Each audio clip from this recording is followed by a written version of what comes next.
അപ്പോൾ ഈ സ്വിച്ച് അന്നേ അവർ മാറ്റി തന്നില്ലെങ്കിൽ വണ്ടി അന്ന് ആ കുഴിയിൽ ഇറങ്ങൂലായിരുന്നു.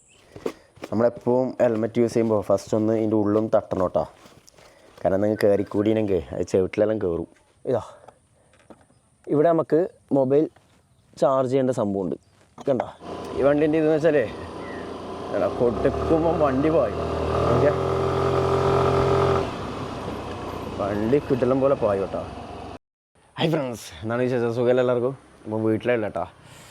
അപ്പോൾ ഇപ്പോൾ സമയം വൈകിട്ട് 5:15 കറക്റ്റ് 5:15. അപ്പോൾ സൗണ്ടെല്ലാം കുറച്ച് അടഞ്ഞിട്ടല്ലേ അതല്ലേ, ബേസ് സൗണ്ടാവും. അപ്പോൾ 2 ദിവസമായിട്ട് തണുപ്പ് പിടിച്ചിട്ട് ഡോക്ടറെ കാണിച്ചിനി, ടാബ്ലറ്റ്സ് തന്നിനി. ഇപ്പോൾ കുറച്ച് ഇതുണ്ട്, ഇതിനേക്കാൾ ബേസായിരുന്നു. ഇപ്പോൾ ഇന്നത്തേക്കെല്ലാം കുറച്ച് ഇതായിട്ടുണ്ട്, സൗണ്ട് ക്ലിയറായി വരുന്നുണ്ട്. ഓക്കെ, അപ്പോൾ ഇന്നത്തെ വീഡിയോ എന്ന് അറിയാം, ഇന്ന് ഞാൻ വെച്ച് നമ്മളെ വണ്ടീനെ കുറിച്ചൊരു വീഡിയോ ചെയ്യാം. നമ്മുടെ സ്കൂട്ടി സുസുക്കിൻ്റെ ബർഗ്മാൻ സ്ട്രീറ്റ് 125. ഇങ്ങനെ ഒരു വീഡിയോ ചെയ്യാൻ കാരണം വെച്ചാൽ അന്ന് ഇടയ്ക്കിടയ്ക്ക് ആൾക്കാർ ഇങ്ങനെ വിളിക്കും, അഷഫെ വണ്ടി എങ്ങനെ ഉണ്ട്, വണ്ടീൻ്റെ മൈലേജ് എങ്ങനെ, വണ്ടി ഓട്ടാൻ എങ്ങനെ, വണ്ടീൻ്റെ അതെങ്ങനെ ഇതെങ്ങനെയാണെന്നൊക്കെ ചോദിച്ചിട്ട് ഇടയ്ക്കിടയ്ക്ക് എന്നെ ആൾക്കാർ വിളിച്ചിട്ട് ചോദിക്കുന്നത്. അപ്പോൾ അവർക്ക് പുതിയ വണ്ടി എടുക്കാൻ വേണ്ടിയിട്ടാണ്. പുതിയ വണ്ടി എടുക്കുമ്പോൾ അഭിപ്രായം അറിയാൻ വേണ്ടിയിട്ട്. ഞാൻ മുമ്പ് വണ്ടി വാങ്ങുമ്പോൾ ഒക്കെ വീഡിയോ ചെയ്തിട്ടുണ്ടായിരുന്നു. അപ്പോൾ ആ വീഡിയോ ഒക്കെ ഇവർ യൂട്യൂബിൽ റിവ്യൂ ഒക്കെ നോക്കുമ്പോൾ എൻ്റെ വീഡിയോ കിട്ടുമ്പോൾ അങ്ങനെ നമ്പർ എടുത്ത് വിളിക്കുന്നതാണ്. അപ്പോൾ ഇപ്പോൾ ശരിക്കും ഞാൻ എൻ്റെ വണ്ടി വാങ്ങിയിട്ട് 1 വർഷമായി കേട്ടോ. 1 വർഷവും 2-3 മാസവും ശരിക്കും പറഞ്ഞാൽ 1 ഇയർ യൂസർ റിവ്യൂ. ഓക്കെ, ഞാൻ ചെയ്താൽ ഇപ്പോൾ ഒരു വീഡിയോ ചെയ്യാം. കാര്യം ഇടയ്ക്കിടയ്ക്ക് എന്നെ ആൾക്കാർ വിളിക്കും. അത് ഇടുന്നൊന്നല്ല കേട്ടോ, ഇടുന്നല്ലോ എന്ന് വിളിക്കുന്നത്. കൊല്ലത്തുനിന്ന് കോട്ടയത്തുനിന്ന് ഇതൊക്കെയോ വിളിക്കും. പക്ഷേ വിളിക്കുന്നവരോട് ഞാൻ എൻ്റെ വണ്ടീൻ്റെ അഭിപ്രായം ഞാൻ പറയും കേട്ടോ. അധികം പുതിയ വണ്ടി എടുക്കാൻ തന്നെ വിളിക്കല്, പുതിയ വണ്ടി എടുക്കാനുള്ള അഭിപ്രായം അറിയാൻ വേണ്ടി. പിന്നെ ഈ അടുത്തുണ്ടല്ലോ ഒരാൾ എന്നെ വിളിച്ചിട്ട്, അഷഫേ ഞാൻ ഒരു സെക്കൻഡ് ഹാൻഡ് വണ്ടി നോക്കി വെച്ചിട്ടുണ്ട്, അത് എടുക്കണമെന്നുണ്ടെന്ന് പറഞ്ഞു. ഞാൻ പറഞ്ഞു നിങ്ങൾ വണ്ടി എടുത്തോ, വണ്ടി അടിപൊളിയാണ്. സുസുക്കിൻ്റെ ഈ ബർഗ്മാൻ എന്ന് പറഞ്ഞാൽ വണ്ടി അടിപൊളിയാണ്, ബർഗ്മാൻ സ്ട്രീറ്റ് 125. അപ്പോൾ ഈ വണ്ടി അടിപൊളിയാണ്. പക്ഷേ നിങ്ങൾ സെക്കൻഡ് ഹാൻഡ് എടുക്കുമ്പോൾ നോക്കിയെടുക്കുക, വണ്ടി ഓട്ടി നോക്കി നിങ്ങൾക്ക് ഓക്കെ ആണെങ്കിൽ എടുക്കാമെന്നാണ്. എന്നിട്ട് 2-3 ദിവസം കഴിഞ്ഞിട്ടുണ്ട് എന്നെ വിളിച്ചിട്ട് പറഞ്ഞ്, അഷഫെ ഞാൻ ആ വണ്ടി എടുത്തിനി, വണ്ടി അടിപൊളിയാണ് ഓട്ടാനിൽ അടിപൊളിയാണെന്ന് പറഞ്ഞു. പക്ഷേ അധികം ആളും എന്നെ വിളിക്കുന്നത് വെച്ചാൽ പുതിയ വണ്ടി എടുക്കാൻ വേണ്ടിയിട്ടാണ്. പുതിയ വണ്ടി എടുക്കാൻ വേണ്ടി അതിൻ്റെ മൈലേജ് ഇതൊക്കെയാണ് മെയിനായിട്ട് അറിയേണ്ടത്. വണ്ടി ഓട്ടാൻ എങ്ങനെ, മൈലേജ് എങ്ങനെ, ഇതൊക്കെയാണ് അറിയേണ്ടത്. അപ്പോൾ ഞാൻ ചെയ്താലും ഇന്നൊരു വീഡിയോ ചെയ്യാം, യൂസർ റിവ്യൂ. ഓക്കെ, ഏതായാലും 1 വർഷം ആയില്ലേ ഓട്ടുന്നത്, 1 വർഷവും 2-3 മാസമായി. അപ്പോൾ ഏതായാലും ചെറിയൊരു വീഡിയോ ചെയ്യാൻ വിചാരിച്ചു. ഓക്കെ, അപ്പോൾ നമുക്ക് ഇവിടുന്ന് അങ്ങോട്ടേക്ക് പോകട്ടെ. എൻ്റെ വീടിൻ്റെ ഫ്രണ്ടിൽ അങ്ങോട്ട് പോയിട്ട് ഡീറ്റെയിൽ ആയിട്ട് കാര്യങ്ങൾ പറഞ്ഞുതരാം. എനിക്ക് തോന്നിയ 1 വർഷം കൊണ്ട് എനിക്ക് തോന്നിയ കാര്യങ്ങൾ. ഓക്കെ, അപ്പോൾ ഞാൻ വണ്ടി വാങ്ങുന്ന വീഡിയോ ഇട്ടിട്ടുണ്ടായിരുന്നു. വണ്ടി വാങ്ങിയിട്ട് വണ്ടീനെക്കുറിച്ച് വണ്ടി വാങ്ങിയിട്ട് 1 ദിവസം ഓട്ടിയിട്ടുള്ള അഭിപ്രായം ഞാൻ വീഡിയോ ചെയ്തിട്ടുണ്ടായിരുന്നു. പിന്നെ ഇടയ്ക്കിടയ്ക്ക് ഞാൻ സർവീസിന് മുമ്പെല്ലാം വീഡിയോ ഇടും. സർവീസിന് പോകുന്നത് ഞാൻ ലൈഫ് സ്റ്റൈൽ വീഡിയോ ചെയ്യുന്നത്, ലൈഫ് സ്റ്റൈൽ വ്ളോഗ് ചെയ്യുന്നത്. അപ്പോൾ ഞാൻ എൻ്റെ വണ്ടി സർവീസിന് കൊണ്ടുപോകുന്നയോ ആക്കുന്നയോ കാര്യങ്ങളൊക്കെ ഇടലുണ്ട്. അപ്പം അങ്ങനെ പക്ഷേ വിളിച്ചവരോട് ഞാൻ എൻ്റെ അഭിപ്രായം പറയും കേട്ടോ, അഭിപ്രായം പറയലുണ്ട്. എല്ലാവരോടും ഞാൻ റീപ്ലൈ കൊടുക്കലുണ്ട്, എല്ലാവർക്കും റീപ്ലൈ കൊടുക്കലുണ്ട്. എല്ലാവരോടും ഞാൻ എൻ്റെ അഭിപ്രായം പറയും. ഓക്കെ, അപ്പോൾ ഏതായാലും ഇവിടുന്ന് പോവാം. ഹെൽമെറ്റ് ഇത് വണ്ടീനപ്പുറം കിട്ടിയ ഹെൽമെറ്റ് തന്നെ കേട്ടോ. ഓക്കെ, ISI ഇതന്നെ ഞാൻ യൂസ് ചെയ്ത്. അപ്പോൾ ഇതാണ് വണ്ടി കേട്ടോ, ഇതാണ് നമ്മളെ വണ്ടി. നമ്മളെപ്പോഴും ഹെൽമെറ്റ് യൂസ് ചെയ്യുമ്പോൾ ഫസ്റ്റ് ഒന്ന് ഇതിൻ്റെ ഉള്ളും തട്ടണം കേട്ടോ. കാരണം നിങ്ങൾ കയറിക്കൂടിയെങ്കിൽ അത് ചെവിട്ടിലെല്ലാം കയറും, നമ്മൾ കാണൂല. ഹെൽമെറ്റിൻ്റെ ഉള്ള തുണീൻ്റെ ഇടയിലേറ്റം കയറിക്കൂടിയെങ്കിൽ ഈ ഇടുമ്പായിരിക്കും നമ്മുടെ ചെവിയിൽ കയറല്. അപ്പോൾ എപ്പോൾ നമ്മൾ മസ്റ്റായിട്ട് ഹെൽമെറ്റ് യൂസ് ചെയ്യുന്നതിന് മുമ്പ് ഒന്ന് തട്ടുക കേട്ടോ, ഉള്ളൊന്ന് ജസ്റ്റ് കുടയുക. എന്തെങ്കിലും ഉണ്ടെങ്കിൽ പോയിക്കോട്ടെ, ചെറിയ പ്രാണിയോ എന്തെങ്കിലും ഉണ്ടാവും, നമ്മളുടെ വെക്കുന്നതല്ലേ. ഓക്കെ, കെയർ ചെയ്യുക. അല്ല ചെവിൻ്റെ ഉള്ളിൽ കയറിയിട്ട് പിന്നെ ഹോസ്പിറ്റലിൽ കൊണ്ടുപോയിട്ട് എടുക്കേണ്ടെല്ലാം വരും സാധനത്തിന്. ചെവിൻ്റെ ഉള്ളിൽ കയറി കഴിഞ്ഞാൽ ചെവി പോക്കും സീനാവും. ഓക്കെ, പോവാ. ഇത് ഇങ്ങോട്ടാക്കിയാൽ ഹാൻഡ് ലോക്ക്. ഓക്കെ, സാധാ തന്നെ പിന്നെ ഓണ്. ഇപ്പോൾ നമ്മളെ വണ്ടി 17,195 കിലോമീറ്റർ ഓടി കേട്ടോ. 17,195 കിലോമീറ്റർ. ഈ വണ്ടി ഇപ്പോൾ പെൺകുട്ടികളെല്ലാം എടുക്കുന്നതാണ് കേട്ടോ. പെൺകുട്ടികളിൽ ഉപയോഗിക്കുന്നുണ്ട്, വാങ്ങിയിട്ട് ഉപയോഗിക്കുന്നുണ്ട്. നല്ല സുഖമാണ് ഓട്ടാൻ വേണ്ടിക്ക്. ഞാൻ ഡീറ്റെയിൽ ആയിട്ട് പറഞ്ഞുതരാം. അതിൽ ഇവിടുന്ന് പോയിട്ട് എൻ്റെ വീടിൻ്റെ ഫ്രണ്ടിലുള്ള റൂട്ടാണിത്. അടിപൊളി സ്ഥലമാണ്. ഓക്കെ, നല്ല അടിപൊളി റൂട്ടാണ്. പിന്നെ ആൾക്കാർ നടക്കാൻ പോകുന്നില്ല, കണ്ട പെരുന്നാന്നില്ലേ, ആൾക്കാർ ഇതിലൂട്ട് ഇങ്ങനെ നടക്കാൻ പോകും വൈകിട്ട്. സ്ഥലം എങ്ങനെയുണ്ട്? വീഡിയോ കാണുന്നവരൊന്ന് കമൻറ്റ് ചെയ്യണേ. അടിപൊളി സ്ഥലമല്ലേ, നല്ല പ്രകൃതി രമണീയമായ സ്ഥലം. പ്രകൃതി രമണീയാണ് രമണി. ഈ വണ്ടീൻ്റെ ഇതെന്ന് വെച്ചാലേ കൊടുക്കുമ്പം വണ്ടി പായും. ഓക്കെ, വണ്ടി കിട്ടലും പോലെ പായും കേട്ടോ. ഒരടിക്ക് നമുക്ക് 70-80 എത്തിക്കാം. പിന്നെ അതുപോലെ ബ്രേക്കിംഗ് അടിപൊളിയാണ്, ഷോക്ക് അടിപൊളിയാണ്. ഞാൻ ഡീറ്റെയിൽ ആയിട്ട് പറഞ്ഞുതരാം, അല്ലെങ്കിൽ നിർത്തിയിട്ട് പറഞ്ഞുതരാം.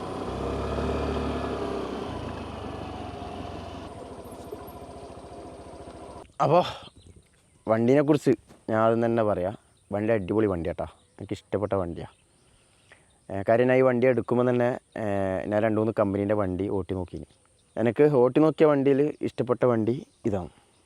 അപ്പോൾ അങ്ങനെ ഇതെടുത്ത കേട്ടോ.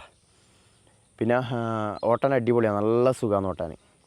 പിന്നെ മൈലേജ് അത്യാവശ്യം മൈലേജ് ഉണ്ട്. എന്താ പറയുക, ഒരു 50-ന് മുകളിൽ മൈലേജ് എന്തായാലും കിട്ടുന്നുണ്ടാവും. ഞാൻ മൈലേജ് എത്ര നോക്കിയിട്ടില്ല, ഞാൻ ചെക്ക് ചെയ്തിട്ടില്ല.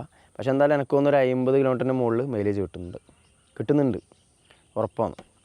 പിന്നെ ഒരാൾക്ക് 55-58 കിട്ടുന്നുണ്ടെന്ന് പറയുന്നിട്ട്. പിന്നെ ഒരു കാര്യം വെച്ചാൽ ഞാൻ ഇതിന് മുമ്പ് ബുള്ളറ്റെല്ലാം ഓട്ടിയതാണ്. ബുള്ളറ്റ് അതുപോലെ വേറെ വണ്ടിയെല്ലാം ഉണ്ടായി. അപ്പോൾ ഇപ്പോൾ ലാസ്റ്റ് ഓട്ടിയത് ബുള്ളറ്റാണ്. ഒരു 5-5.5 വർഷത്തോളം ഞാൻ ബുള്ളറ്റ് ഓട്ടിനി. ബുള്ളറ്റിൻ്റെ തണ്ടർബേർഡ് 350 കേട്ടോ, റോയൽ എൻഫീൽഡ് തണ്ടർബേർഡ് 350. അതാണ് ലാസ്റ്റ് ഓട്ടിയത്.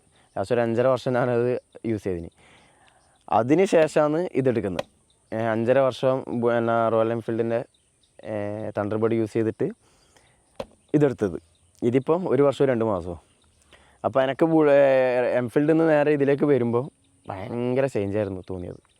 മൈലേജിൻ്റെ കാര്യത്തിലും സർവീസിൻ്റെ കാര്യത്തിലും ഭയങ്കര ചേഞ്ചാണ്. അത്യാവശ്യം ഇനി നല്ല മൈലേജ് ഉണ്ട്, അത്യാവശ്യം മൈലേജ് ഉണ്ട്. പിന്നീടല്ല എടുത്തു പറയേണ്ട ഒരു കാര്യം വെച്ചാൽ വണ്ടി നല്ല കംഫർട്ടാട്ടാ, ഓട്ടാൻ നല്ല കംഫർട്ടാണ്. ഞാൻ ഭയങ്കരമായ ലോങ്ങൊന്നും പോയിട്ടില്ല. ഞാൻ അത്യാവശ്യം ലോങ്ങെല്ലാം പോകണമെന്ന് വിചാരിച്ചിട്ട് എടുത്ത വണ്ടിയാണ്. വണ്ടി എടുത്തിട്ട് അങ്ങനെ ലോങ്ങൊന്നും പോയിട്ടില്ല. പക്ഷേ കുറച്ച് മുമ്പ് ഞാൻ ഫാമിലിയായിട്ട് കൂർഗി പോയിന്, എരുമാട്. നമ്മൾ ഇത്താത്തൻ്റെ വീടുണ്ട്, അവിടെ പോയിട്ട് 2 ദിവസം അവിടെ നിന്ന് കറങ്ങിയിട്ടൊക്കെ വന്നതാണ്. പിന്നെ വന്നിട്ട് അതിൻ്റെ പിറ്റേ ദിവസം തന്നെ ദസറക്ക് പോയി, മൈസൂർ ദസറ. അപ്പോൾ അവിടെ നിന്നും കുറേ കറങ്ങി. ശരിക്കും 400-500 കിലോമീറ്ററിലധികം ഓടിയിട്ട് ഇങ്ങോട്ടേക്ക് തിരിച്ചു വന്നത്. മൈസൂരേക്ക് പോകുന്നതിന് നമ്മളാകെ 900 എണ്ണ അടിച്ചത്. 900 പെട്രോൾ. തിരിച്ച് വരുമ്പോൾ എനിക്ക് ഇതിൽ 2 കുറ്റി പെട്രോൾ ബാക്കിയുണ്ട്. അപ്പോൾ മനസ്സിലാക്കിയപ്പോൾ എത്രത്തോളം ഉണ്ട്. അവിടെ എത്തുന്ന മാത്രമല്ല, അവിടെ നിന്ന് നമ്മൾ ഒരുപാട് 2 ദിവസം അവിടെ നിന്ന് മൊത്തം കറങ്ങി. ദസറ അറിയാമല്ലോ, ദസറൻ്റെ എന്താ പറയുക ആഘോഷ ഭാഗമായിട്ട് നമ്മൾ അവിടെ നിന്ന് മൊത്തമായിട്ട് കറങ്ങിയിട്ടാണ് ഇങ്ങോട്ടേക്ക് വരുന്നത്. എന്നിട്ട് ടോട്ടൽ നമ്മൾ പെട്രോൾ അടിച്ചത് 900 പെട്രോളാണ്. എന്നിട്ട് അപ്പോൾ ഇവിടെ തിരിച്ചു വരുമ്പോഴത്തേക്ക് 2 കുറ്റി ബാക്കിയുണ്ട്. അപ്പോൾ പിന്നെ മനസ്സിലാക്കിയാൽ പോരെ മൈലേജ് എത്രയുണ്ട്. മൈലേജ് അത്യാവശ്യം 50-ന് മുകളിൽ എന്തായാലും കിട്ടുന്നുണ്ട്, എന്തായാലും ഉണ്ടാവും. നമ്മൾ ഇവിടുത്തെ ഓട്ടത്തിൽ തന്നെ, നാട്ടിലെ ഓട്ടത്തിൽ തന്നെ 50 കിലോമീറ്ററിന് മുകളിൽ മൈലേജ് കിട്ടും. പിന്നെ നല്ല റോഡിലോട്ട് കയറി കഴിഞ്ഞാൽ അതിന് മുകളിൽ കിട്ടുമെന്ന് എനിക്ക് തോന്നുന്നു. അങ്ങനെ എന്തായാലും കിട്ടും, നല്ല റോഡിൽ കയറി കഴിഞ്ഞാൽ എന്തായാലും നല്ല മൈലേജ് കിട്ടും. പിന്നെ ഈ വണ്ടിയിൽ എനിക്ക് ഏറ്റവും എന്താ പറയുക, ഞാൻ ഈ വണ്ടി എടുക്കാനുള്ള കാര്യം എന്ന് വെച്ചാൽ, ഫസ്റ്റ് എനിക്ക് ഇഷ്ടപ്പെട്ടൊരു കാര്യം എന്ന് വെച്ചാൽ ഇതിൻ്റെ ഇരുത്തം, സീറ്റിങ് കാര്യങ്ങളും. ഇതുണ്ട, നമുക്ക് മറ്റുള്ള സ്കൂട്ടിയിലൊന്നും അങ്ങനെ കാണാത്തൊരു കാര്യമാണിത്. ഓക്കെ, നോർമലി നമ്മൾ കാലിങ്ങനെ വെച്ചിട്ടല്ലേ പോക്ക്. നമ്മൾ കുറച്ച് അങ്ങോട്ടെല്ലാം എത്തുമ്പോൾ കാല് കടച്ചെല്ലാം എടുക്കുമ്പോൾ നമുക്ക് നീട്ടിയിട്ടിങ്ങനെ വെച്ചിട്ട് പോവാം.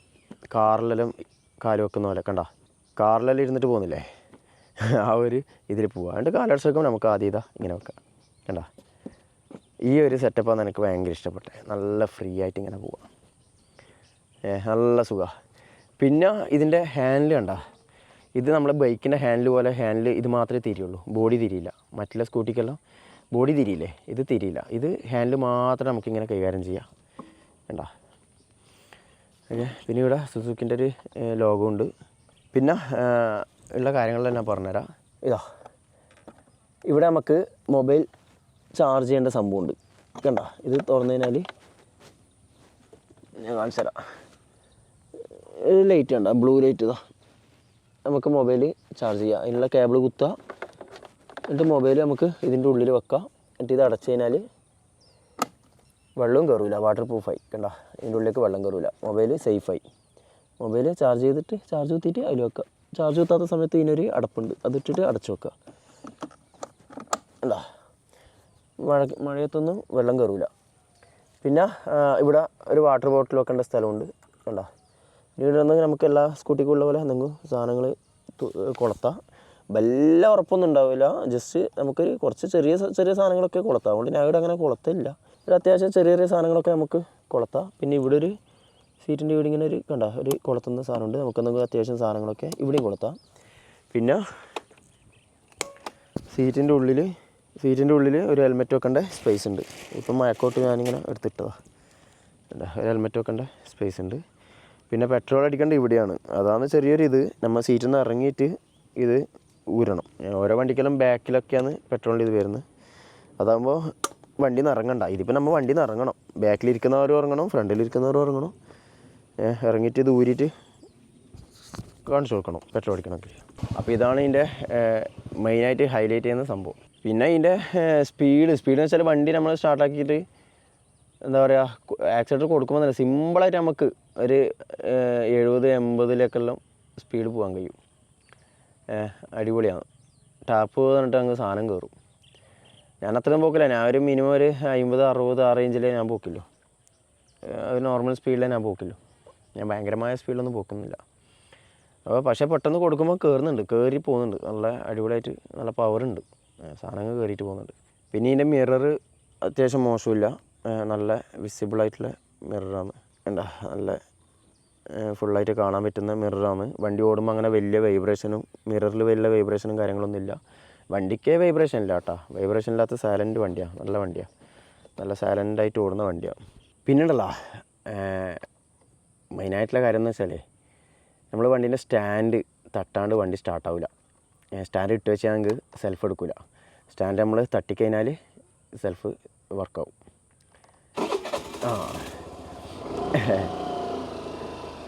ഇപ്പോൾ അതേ വണ്ടിക്ക് ഉണ്ടെന്ന് തോന്നുന്നല്ലേ? അതേ വണ്ടിക്ക് ഉണ്ട്. അത് നല്ലൊരു കാര്യം കേട്ടോ, നല്ലൊരു ഇതാണ്. പിന്നെ എടുത്തു പറയേണ്ട ഒരു കാര്യം വെച്ചാൽ ഈ വണ്ടീൻ്റെ ബ്രേക്കിംഗ് സിസ്റ്റം പിന്നെ ഷോക്കും അടിപൊളിയാട്ടോ. പടച്ച വണ്ടി വെച്ചിട്ട് ഇതുവരായിട്ടും വണ്ടിയിൽ നിന്ന് അങ്ങനെ ഇറങ്ങിയിട്ടില്ല. പിടിച്ചപ്പം കിട്ടും വണ്ടി, ബ്രേക്ക് കിട്ടും. നല്ല ബ്രേക്കിംഗ് സിസ്റ്റം അടിപൊളിയാണ്. അതിൻ്റെ കാര്യത്തിൽ എനിക്കൊരു ഇതുമില്ല, നല്ല ബ്രേക്കിംഗ് സിസ്റ്റമാണ്. ധൈര്യത്തിലെടുക്കാം. ഞാൻ പറയില്ല, വണ്ടി നല്ല കംഫർട്ടാണ്, ഓട്ടാൻ നല്ല കംഫർട്ടാണ്, നല്ല സുഖമാണ്. ഇപ്പോൾ ഒരുപാട് ആൾക്കാരെടുത്തിട്ട് കാണാം വണ്ടി. അല്ലെങ്കിൽ വണ്ടി കുറവായിരുന്നു ഈ വണ്ടി. ഇപ്പോൾ ഹാർഡിലുള്ള വണ്ടി കാണുന്നുണ്ട്, ആൾക്കാരെടുത്തിട്ട് പോകുന്നുണ്ട്, പെൺകുട്ടികൾ വരെ എടുത്തിട്ട് പോകുന്നുണ്ട്. അപ്പോൾ ആൾക്കാരിപ്പോൾ വണ്ടി എടുത്തു തുടങ്ങി. കാരണം നല്ല വണ്ടിയാണ്, ഓട്ടിക്കഴിഞ്ഞാലല്ല ആ ഒരു കാര്യം പറഞ്ഞുതരാം. നമ്മൾ ഈ വണ്ടി ഒന്ന് ഓട്ടിക്കഴിഞ്ഞാൽ പിന്നെ ഈ വണ്ടി എന്തായാലും എടുക്കൂ എൻ്റെ ഒരു അഭിപ്രായത്തിൽ. അത്രയും നല്ല സുഖമാണ്, അടിപൊളിയാണ് ഓട്ടാൻ വണ്ടിക്ക്. ഇപ്പോൾ ഷോറൂമിൽ നിന്നൊന്ന് ടെസ്റ്റ് ഡ്രൈവ് അടിച്ചു കഴിഞ്ഞാൽ അവരെന്തായാലും എടുക്കാനുള്ള സാധ്യത വളരെ കൂടുതലാണ്. കാര്യം നല്ല സുഖമാണ് വണ്ടി ഓട്ടാൻ. കാരണം ഇരിക്കുന്ന പൊസിഷനും ഓട്ടാനുള്ള സുഖവും എല്ലാം വെച്ച് നോക്കുമ്പോൾ വണ്ടി എന്തായാലും എടുക്കാനുള്ള സാധ്യത കൂടുതലാണ്. പിന്നെ അത്യാവശ്യം ഈ ഓഫ് റോഡ്, ചെറിയ ഓഫ് റോഡെല്ലാം നമുക്കിങ്ങനെ പോയാലും വണ്ടി അറിയില്ല. കണ്ടോ, ഈ കുണ്ടും കുയിലൊക്കെ ഒന്ന് ചെറുങ്ങനെ വീണാലൊന്നും വണ്ടി അങ്ങനെ അറിയില്ല. നമുക്ക് നല്ല ആ സുഖം, എന്താ പറയുക, ആ വണ്ടീൻ്റെ ഒരു സുഖമുണ്ട്, അതങ്ങനെ നമുക്ക് കിട്ടും. വണ്ടി ഓട്ടുമ്പോൾ ഉണ്ടാകുന്നൊരു സുഖമുണ്ട്, അങ്ങനെ നമുക്ക് ഫീൽ ആവും. നല്ല സുഖമാണ്. എത്ര കിലോമീറ്റർ ഓട്ടിയാലും മടുപ്പ് വരുന്നില്ല. അങ്ങനത്തെ ഒരു ഇത് എനിക്ക് ഫീൽ ആയിട്ടുണ്ട്. ഇപ്പോൾ മൈസൂർ പോകുമ്പോൾ കംപ്ലീറ്റ് ഞാനാ വണ്ടി ഓടിച്ചത്. തിരിച്ചു വരുമ്പോൾ കംപ്ലീറ്റ് എൻ്റെ കൂടെ വന്നോനാണ് ഓട്ടിയത്. വണ്ടി ഓട്ടുമ്പോൾ ഉണ്ടാകുന്നൊരു സുഖമുണ്ട്. നല്ല റോഡെല്ലാം കിട്ടിയ അടിപൊളി. ഇതിലൂട്ടിയും പോകുമ്പോൾ വണ്ടി അറിയില്ല, കൂടുതൽ വണ്ടി അങ്ങനെ അറിയുന്നില്ല. നല്ല മോശമില്ലാത്ത ഷോക്കായതുകൊണ്ടാണ് വണ്ടി അങ്ങനെ അറിയാത്തത്. പിന്നെ ബ്രേക്ക്, ഞാൻ പറഞ്ഞേ ബ്രേക്കിങ്ങിന് നല്ല ബ്രേക്കാണ്. ബ്രേക്ക് രണ്ടും അടിപൊളി ബ്രേക്കിങ് സെറ്റപ്പാണ്. പടച്ചമണി വെച്ചിട്ട് ഞാൻ പറഞ്ഞിട്ടില്ലേ, ഉള്ള പോലെ ഞാൻ പറഞ്ഞത്. വണ്ടി പടച്ചമണി വെച്ചിട്ട് ഇതുവരെയായിട്ട് അങ്ങനെ ഇറങ്ങിയിട്ടില്ല. പിന്നെ ഞാൻ ഈ വണ്ടി എടുത്തിട്ട് 1-2 കിട്ടിയ പണികളും കൂടെ പറയാം.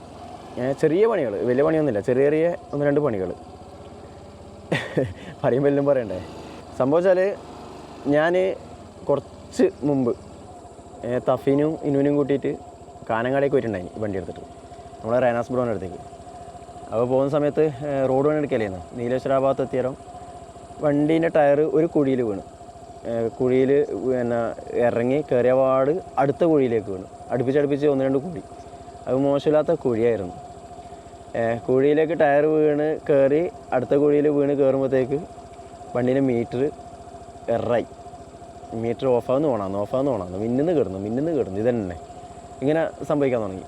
അപ്പോൾ അതിൻ്റെ വയറായിട്ട് എന്തോ ഷോർട്ടായതാണ്. പിന്നെ 2-3 ദിവസത്തേക്ക് ഇതായിരുന്നു അവസ്ഥ ഫുള്ള്. ഇതുണ്ടല്ലോ മീറ്റർ ഇങ്ങനെ തൊടുമ്പം വർക്കാവും. അമർത്തി ഇങ്ങനെ കൈയോടെ അമർത്തുമ്പോൾ കൈ ഇളക്കുമ്പോൾ പോവും, അമർത്തുമ്പോൾ ഓണാവും, മീറ്റർ വർക്കാവും. കൈ ഇളക്കുമ്പോൾ മീറ്റർ കട്ടാവും, മീറ്റർ ഓഫാവും. പിന്നെ വണ്ടി ഓടിക്കൊണ്ടിരിക്കുമ്പോൾ ഇടക്കിടക്ക് ലൈറ്റ് വരും, അതായത് മീറ്റർ ഓണാവും ഓഫാവും. ഇങ്ങനെ ലൈറ്റ് വരുന്ന് കിടന്ന് ഈ ഒരവസ്ഥ. അങ്ങനെ ഞാൻ പോയിട്ട് സർവീസ് സെൻ്ററിൽ കൊണ്ടുപോയിട്ട് അത് ക്ലിയർ ചെയ്തു. അതെന്തോ വയറെന്തോ ഒരു ഇതായതാണ്, ഇളകിയതാണ്. അപ്പോൾ കുഴിയിൽ കൊണ്ടാൽ അങ്ങനെ ഒരു ചെറിയൊരു പണി കിട്ടീനി. പിന്നെ സ്വിച്ച്, നമ്മളെ ബ്രൈറ്റിൻ്റെ സ്വിച്ചില്ലേ, ഇപ്പോൾ ഇത് ഓക്കെ ആക്കി. ഞാൻ ഇപ്പം മിന്നാന്ന് സർവീസിന് കൊണ്ടുപോയാലും ഓയിൽ ചേഞ്ച് ചെയ്യാൻ കൊണ്ടുപോയാലും സ്വിച്ച് മാറ്റാൻ പറഞ്ഞ് ഞാൻ മാറ്റിച്ച്. ഈ സ്വിച്ച് കണ്ടാ, നമ്മളെ ബ്രൈറ്റിൻ്റെ ഈ സ്വിച്ച് കണ്ടാ ഇപ്പം വർക്കിംഗ് ആണ്. കണ്ടാ ഇപ്പോൾ സ്വിച്ച് വർക്കിംഗ് ആണ്. ഇത് ഇത്രയും കാലം ശരിക്കും വർക്കാവില്ല. ബ്രൈറ്റ് ഇടക്കിടക്ക് ആവില്ല. ഇടക്കിടക്കെന്നല്ല, അധിക ടൈം ആവില്ല. ഇടയ്ക്ക് വളരെ അപൂർവം മാത്രം ഇത് ബ്രൈറ്റ് വർക്ക് ചെയ്യും. ഇത് ശരിക്കും വർക്കാവാത്തതുകൊണ്ടാണ് ആ കുഴിയിൽ പോയിട്ട് ടയർ വീണത്, ടയർ ഇറങ്ങിയത് കുഴിയിൽ. ഈ സ്വിച്ച് വർക്കായില്ലെങ്കിൽ ആ കുഴി ഞാൻ കാണുമായിരുന്നു. സംഭവം മനസ്സിലായോ? ഈ വണ്ടി വാങ്ങിയിട്ട് ഒരു സെക്കൻഡ് സർവീസ് ആകുമ്പോഴത്തേക്ക് ഈ സ്വിച്ച് കംപ്ലൈൻ്റ് ആയി. സെക്കൻഡ് സർവീസിന് പോയാൽ ഞാൻ അവരോട് മാറ്റാൻ പറഞ്ഞു. അവർ പറഞ്ഞ് അത് മാറ്റണ്ട, നമുക്ക് ലൂബ് അടിച്ചിട്ട് ഇതാക്കാൻ വേണ്ടിയിട്ട് ലൂബ് അടിച്ചു തന്നു. വീണ്ടും അന്ന് രാത്രി മുതൽ വീണ്ടും ഇതന്നെ അവസ്ഥ, കംപ്ലൈൻറ്റ്.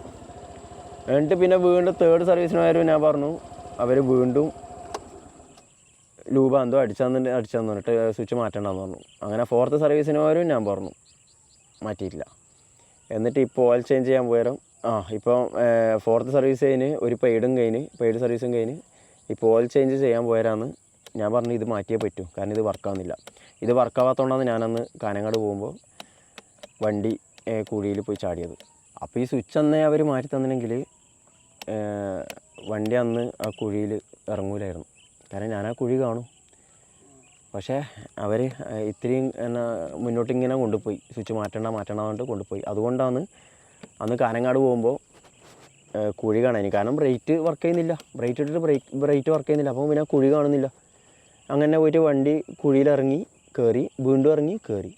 ഞാനിട്ട് നിർത്തിയിട്ടൊന്നുമില്ല, വണ്ടി നമ്മൾ അങ്ങനെ പോയി, കാനങ്ങാടേക്ക് പോയി. പക്ഷേ ആ കുഴിയിൽ ഇറങ്ങിയതിന് ശേഷം പിന്നെ മീറ്റർ വർക്കാവുന്നില്ല, ആ സംഭവം. അപ്പോൾ ഈ സ്വിച്ച് അന്നേ അവർ മാറ്റുന്നതെങ്കിൽ എനിക്ക് ആ പണി വരില്ലായിരുന്നു. ഒന്നുമില്ല, വയറെന്തോ ഇളകിയതാണ്. പക്ഷേ അത് നല്ല വലിയൊരു കുഴിയായിരുന്നു. പക്ഷെ മാറ്റേണ്ട സാധനം മാറ്റേണ്ട ടൈമിന് മാറ്റണം. ഇനി സർവീസ് സെൻ്ററിൽ നിന്ന് അവർ ലൂബ് അടിച്ചാൽ അതാക്കി തരാൻ കാണാതാന്ന് പറയും. ഇല്ലെങ്കിൽ അതിനേക്കാൾ വലിയ പണി വരും. ഓക്കെ, ആ കുഴിയിൽ നടന്ന് വീണുവെങ്കിൽ എന്തെങ്കിലും പഠിച്ചം പഠിച്ചിട്ട് അന്ന് നമുക്കൊന്നും സംഭവിച്ചിട്ടില്ല. വണ്ടി സാധാ കുഴിയിൽ ഇറങ്ങി കയറിയിട്ട് പോയതിന്. പക്ഷേ വീണ് മെയിൻ റോഡല്ലേ, ഹൈവേ അല്ലേ, വണ്ടിയെല്ലാം പോകുന്നതല്ലേ, കുഴിയിൽ വീണിട്ട് എത്ര അപകടം ഉണ്ടാകുന്നുണ്ട്. പക്ഷെ നമ്മൾ വണ്ടിയിൽ നിന്ന് വണ്ടിയും വീണിട്ടില്ല. വണ്ടി കുഴിയിൽ ഇറങ്ങി കയറി ചെയ്തത്. പഠിച്ചോ കാത്ത്. അത് നല്ല മോശമില്ലാത്ത വലിയ 2 കുഴിയായിരുന്നു. പക്ഷേ ഇത് ഞാൻ സെക്കൻഡ് സർവീസ് മുതൽ അവരോട് പറയാൻ തുടങ്ങിയതാണ്. അവർ ഇതുവരെയായിട്ട് മാറ്റി തന്നിട്ടില്ല. തലപ്പറമ്പ് സുസുക്കിൻ്റെ സർവീസ് സെൻ്ററിലാണ് ഞാൻ കൊണ്ടുപോക്ക്. ഈ സ്വിച്ചിന് ആകെ 66 രൂപയുള്ളൂ. അപ്പോൾ ഈ 66 രൂപേൻ്റെ ഈ സ്വിച്ച് മാറ്റാൻ വേണ്ടിയിട്ടാണ് അവർ ഇത്തിരി മുന്നോട്ട് കൊണ്ടുപോയത്. സെക്കൻഡ് സർവീസ് മുതൽ ഞാൻ പറഞ്ഞതാണ് മാറ്റാൻ വേണ്ടി. Second service, third service, fourth service, പിന്നെ പെയ്ഡ് സർവീസ്. അതിലടക്കം ഞാൻ അവരോട് മാറ്റാൻ പറഞ്ഞു. അവർ മാറ്റിയിട്ടില്ല. അവരിങ്ങനെ ലൂബ് അടിക്കാൻ മറ്റേ അടിക്കാന്ന് പറഞ്ഞിട്ട് ഇങ്ങനെ കൊണ്ടുപോയി. ഇപ്പോൾ ലാസ്റ്റ് ഞാനും ആച്ചിയും തലപ്പം പോയാലോ ഓയിൽ ചേഞ്ച് ചെയ്യാൻ വേണ്ടിയിട്ട് കയറ്റി. അപ്പോൾ ഞാൻ പറഞ്ഞു ഇത് മസ്റ്റായിട്ട് മാറ്റണം എന്ന് പറഞ്ഞിട്ട് അങ്ങനെ മാറ്റിച്ചാൽ. അപ്പോൾ അന്ന് റേറ്റ് പറയുന്നത് 66 രൂപ. 66 രൂപേൻ്റെ ഈ സാധനം മാറ്റാൻ വേണ്ടിയിട്ടാണ് അവർ ഇത്ര കളി കളിച്ചത്. ഞാൻ പറഞ്ഞു ഞാൻ പൈസ തരാം, നിങ്ങൾ മാറ്റുന്നു. അങ്ങനെ മാറ്റി. എല്ലാത്തിനും പൈസ കൊടുത്തിട്ടല്ലേ ചെയ്യുന്നത്. ഫ്രീ സർവീസ് പറഞ്ഞിട്ട് അവർ അതിൻ്റെ ചാർജ്, സർവീസിൻ്റെ ആ ഒരു ചാർജ് വരെ അവർ ഈടാക്കുന്നുണ്ട്. പിന്നെന്ത് ഫ്രീ സർവീസ് വന്നു. പിന്നെ വണ്ടിയിൽ എപ്പോഴും പെട്രോൾ കുറച്ച് ഉണ്ടാവണം. നല്ലോണം പറ്റുന്നൊരവസ്ഥ ഉണ്ടാക്കരുത്. പെട്രോള് ഫുൾ കഴിയേണ്ട ഒരു അവസ്ഥ ഉണ്ടാക്കരുത്. അങ്ങനെ ആയിക്കഴിഞ്ഞാൽ ഇതിൻ്റെ എന്തൊരു സോനയെല്ലാം കട്ടാവും. സ്ലോ റണ്ണിങ്ങിന് ഇതെല്ലാം കട്ടാവും. അപ്പോൾ അതിന് അവരെ കാത്തിക്കരുത്. പെട്രോൾ കുറഞ്ഞത് ഒരു 1-2 ലിറ്റർ വണ്ടിയിൽ ഉണ്ടാവണം. അതിലും കൂടെ കുറയുമ്പം ഇതിൻ്റെ സ്ലോ റണ്ണിങ്ങിന് ഇതെല്ലാം കട്ടാവും. ഓക്കെ, ആ ഒരു കാര്യം ശ്രദ്ധിക്കുക. പിന്നെ ബാക്കിയെല്ലാം അടിപൊളിയാണ്. വണ്ടി കറക്റ്റ് സർവീസിനോട് പോവാം, കൊടുക്കുക. അപ്പോൾ ഇതാണ് എനിക്ക് 1 വർഷം യൂസ് ചെയ്തിട്ടുള്ള എനിക്ക് തോന്നിയ കാര്യങ്ങൾ. ഓക്കെ, വണ്ടി ഓട്ടാൻ സുഖമാണ്, അടിപൊളിയാണ്. ഇവിടെയും അത്യാവശ്യം നമുക്ക് സാധനങ്ങൾ വെക്കാം. കണ്ട, ഇവിടെ അത്യാവശ്യം സാധനങ്ങൾ വെക്കാം. ആ ഒരു സൗകര്യമുണ്ട്. സീറ്റിൻ്റെ അടിയിൽ ഒരു ഹെൽമെറ്റ് വെക്കേണ്ട സ്പേസ്, അവിടെയും നമുക്ക് സാധനം വെക്കാം. ഹെൽമെറ്റ് വെക്കുന്നില്ല പിന്നെ നിങ്ങൾ ലഗേജ് ഉണ്ടെങ്കിൽ അതിൻ്റെ ഉള്ളിൽ അവിടെ വെക്കാം.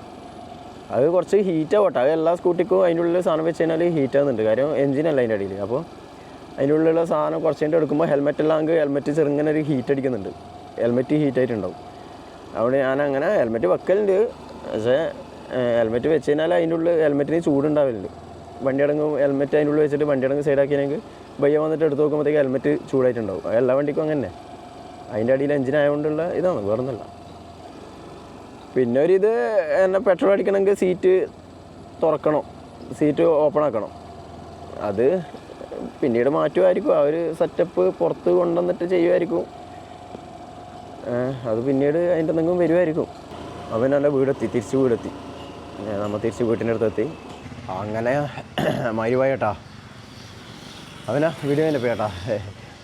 വീഡിയോ ചെയ്യണമെങ്കിൽ ഒന്ന് ലൈക്ക് ചെയ്യുക. അതുപോലെ ചാനൽ സബ്സ്ക്രൈബ് ചെയ്ത വീഡിയോ നല്ല ഇപ്പം തന്നെ ചാനൽ സബ്സ്ക്രൈബ് ചെയ്യുക. തൊട്ടടുത്തുള്ള ബെല്ലൈക്കൺ ഒന്ന് എനാബിൾ ചെയ്യാം. മറക്കാതെ ഇപ്പം തന്നെ ചെയ്യട്ടാ. പിന്നെ നിങ്ങളെ അഭിപ്രായം വെച്ചാൽ കമൻറ്റ് ചെയ്യും.